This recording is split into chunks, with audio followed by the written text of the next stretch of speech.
आपका इतना मजाक उड़ाया, आपको बुरा लगा?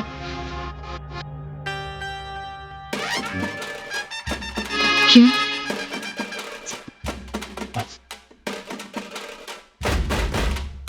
जो भी आप करती है वो सब अच्छा लगता है।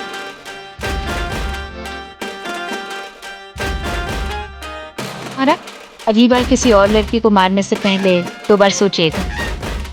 किसी और के बारे में सोचने की फुर्सत किसे? आपसे, सिर्फ आपसे तो नहीं गुस्ताखी कर सकते हैं।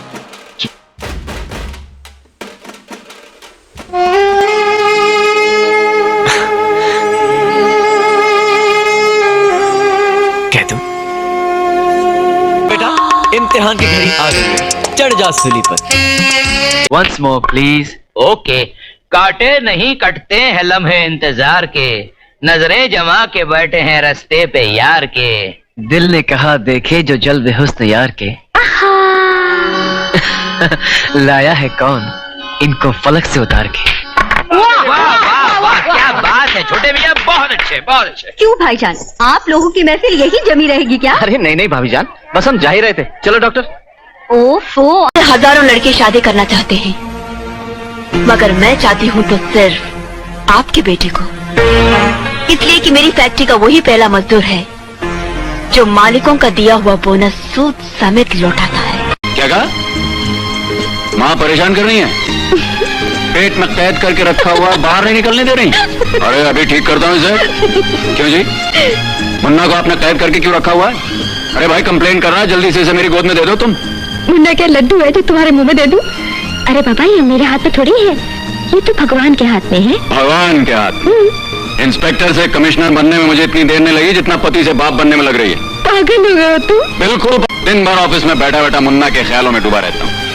कभी मुन्ना को सीने से लगाता हूँ, कभी आंखों से लगाता हूँ, कभी उसकी पप्पी लेता हूँ, यहाँ तक कि 4 ऑफिसर्स को गले लगा करके उनकी पप्पी ले चुका हूँ। लीजिए, हंस रही हैं। अरे भाई, ओ जल्दी से झोली खाली करो। सामने सुनना, सामने सुनना। बात नहीं करनी मुझे तुमसे, कुछ हो जाता मुझे तो तू क्यों चुपके की तरह चिपकी रहती है जब देखो तो मुझसे? क्योंकि मैं तुमसे प्यार करती हूँ। तुम मुझसे प्यार करती है सावनी? हाँ। मुझसे? हाँ। बहुत प्यार करती है? हाँ।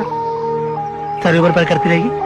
हाँ गंगा, जिंदगी भर करूंगी। शादी के बाद भी? तेरे पति को बुरा नहीं लगेगा?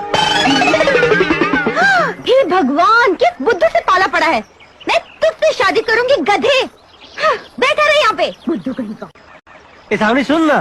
मधु, कहाँ जा रही हो तुम? इस बच्चे की माँ प्रिया मल्होत्रा नहीं है, मैं हूँ। ये मेरा बच्चा है, मैं अपना बच्चा नहीं दूंगी। मुझे माफ कर दो, मैं ये बच्चा नहीं दे सकती। ऐसा मत कहो। 9 महीने मैंने इस बच्चे के जन्म के लिए तपस्या की है। हर रोज इस बच्चे के लिए एक नया सपना देखा है। इस समय मैं और राज ही नहीं, हमारा पूरा परिवार एक एक दिन गिनकर इस बच्चे के जन्म का इंतजार कर रहा है। इसके साथ हमारी पूरी खुशियाँ जुड़ी है। मधु, मधु, मेरी तरह तुम में कोई कमी नहीं है। तुम शादी कर सकती हो, फिर से माँ बन सकती हो, लेकिन मैं तो अधूरी हूँ। मैं कभी माँ नहीं बन सकती। मधु, मैं तुम्हारे हाथ जोड़ती हूँ, मुझे ये बच्चा दे दो। इसके बदले तुम्हें जो चाहिए मैं तुम्हें दे दूंगी। रुपया, पैसा, जायदाद, तुम्हें क्या चाहिए बोलो मधु, तुम्हें क्या चाहिए? ठीक है, मैं तुम्हें अपना बच्चा देने को तैयार हूँ। क्या तुम मुझे अपना पति दे सकती हो?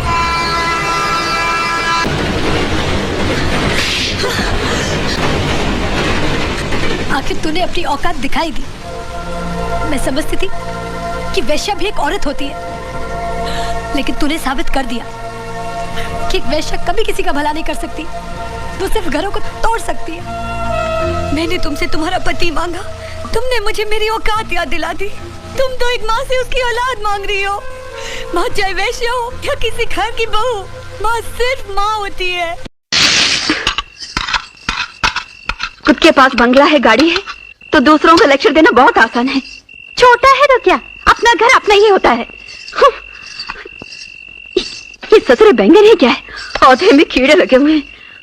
अरे छोड़ दो ना अपना बंगला गाड़ी और आकर रहो इस घर में, तब पता चलेगा कि प्याज इतने महंगे हैं तो उनके बगैर ही सब्जी बनानी पड़ती है। जो है उसी में खुश रहना सीखो, वरना जिंदगी जहन्नम बन जाएगी। जहन्नम है तो बड़ी स्वर्ग हो रही ना जिंदगी। पर दूसरों को दोष देने से क्या फायदा जब अपना ही पति पैसा कमाना नहीं जानता हूँ। काजल, लो आ गई, मुंह से शहद टपकता है। पूछूंगी देर क्यों हो गई, बोलेंगे ऑफिस में ज्यादा काम था, जिसे ज्यादा काम करने से मालिक ज्यादा